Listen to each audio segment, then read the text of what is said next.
Welcome to another video from Kairos Ministries. We're glad you're able to join us today.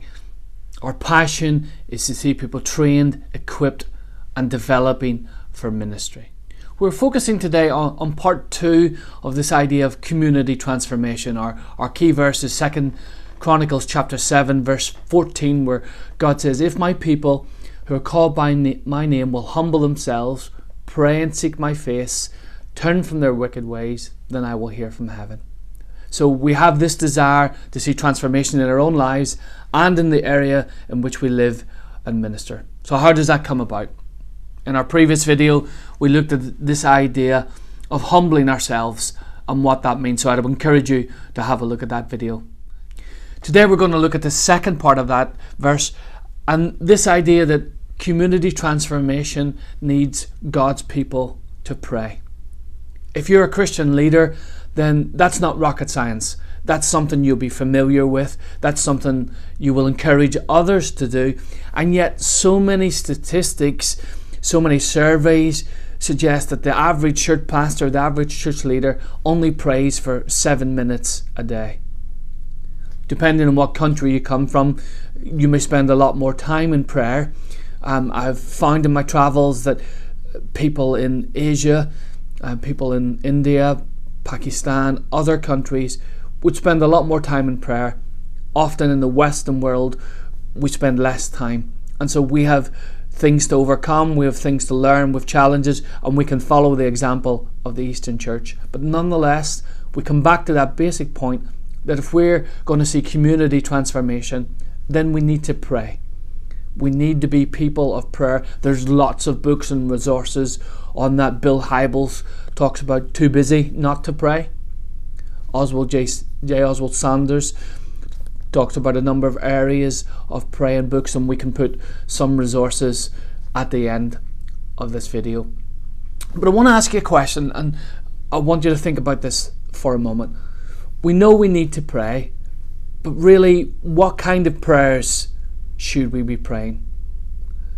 The Message version of Matthew chapter 6 verses 5 to 11 I think gives us some little nuances, some little insights that may be helpful in our own prayers.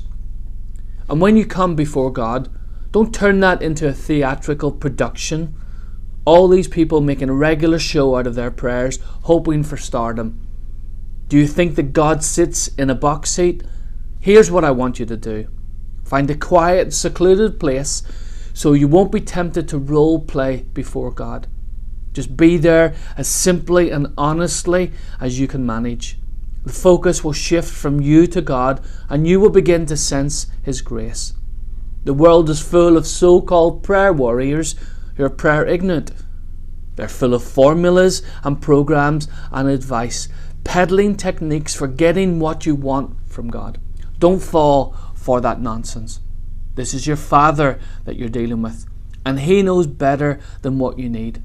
With a God like this loving you, you can pray very simply, like this: Our Father in heaven. I think there's a number of things there that speak into my life and will speak into your life. The temptation to role play before God. When we're in public, the public prayers, maybe you've heard it, I've certainly heard it, people putting on a different type of voice, a more religious voice rather than a normal conversational voice. Temptation to big up our prayers.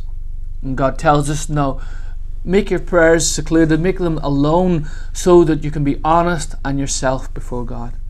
Shifting from ourselves to God. I'm reminded of that story in Scripture where the Pharisee is coming to pray, and Jesus notices this, and there's a tax collector, a sinner coming to pray, and the Pharisee is proud, and he says, "I'm glad you haven't made me like this sinner." But then the tax collector comes and says, "God, be merciful to me, a sinner." Not role playing, not grand standing for others, simply and honestly, shifting from us to God.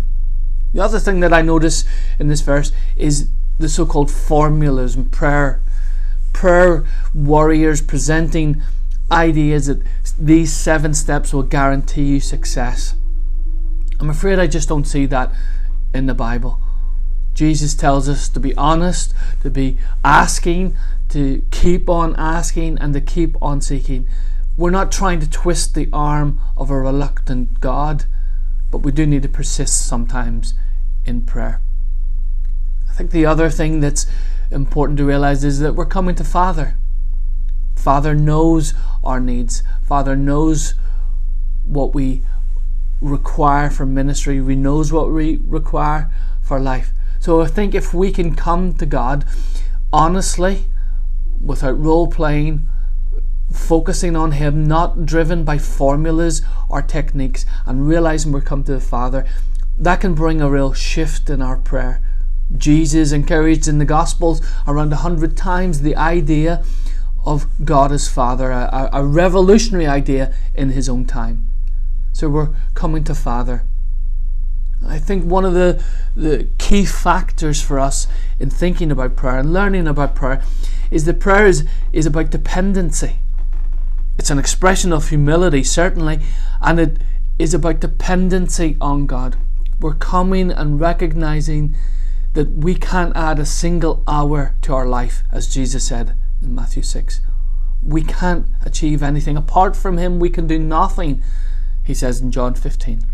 So prayer is that recognition of dependency on God. So how do we bring change? It's not by rebuking the darkness, but by turning on the light. And the light that we need for community transformation is firstly that we humble ourselves before God. That's our previous video. And today we've focused on community transformation needs God's people to pray. Thanks for watching. We hope you've enjoyed this short video, and join us for the next in the series.